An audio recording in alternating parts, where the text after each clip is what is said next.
Napadayo nga tayo sa Parcal Mall Parañaque para puntahan ang grand opening ng Kurata Manila, Philippines. Dahil nabalitaan natin na meron daw VIP dinner kasama ang ating mga 90s hero tulad mga kayo-pips ng ating iniidolong Bayoman, pangmalakasang Maskman at makapanindig balahibong Jetman. At napadayo din pala mga kayo-pips ang nag-iisang voice actor ni Andy Bor. At syempre mga kayo-pips ang ating iniidolo na si Mask Rider Black.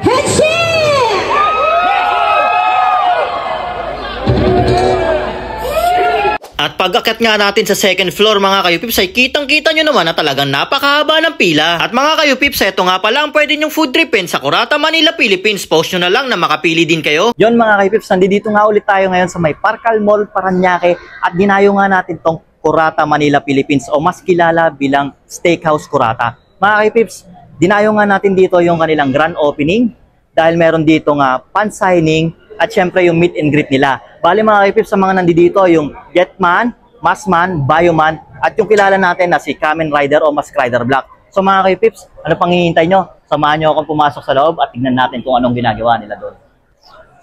Magandang gabi Madam JB, kamusta naman po yung grand opening ng Kurata Manila, Philippines? So far po, so good naman.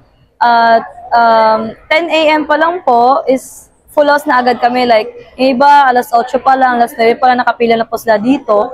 Tapos, salamat din po sa lahat ng pumunta at sumuporta din po sa grand opening namin at na-meet nila yung Bayoman, Jetman, Maskman at syempre yung sir po namin na si Sir Tetso, Mask Rider Black.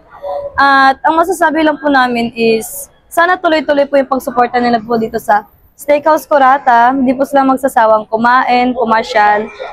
Nag-enjoy naman po kami na mag-assist ng mga customer. Sana din po yung mga customer is nagandahan din po sa services namin. Madam, pasok kami sa loob para makita namin kung ano na po yung kaganapan doon.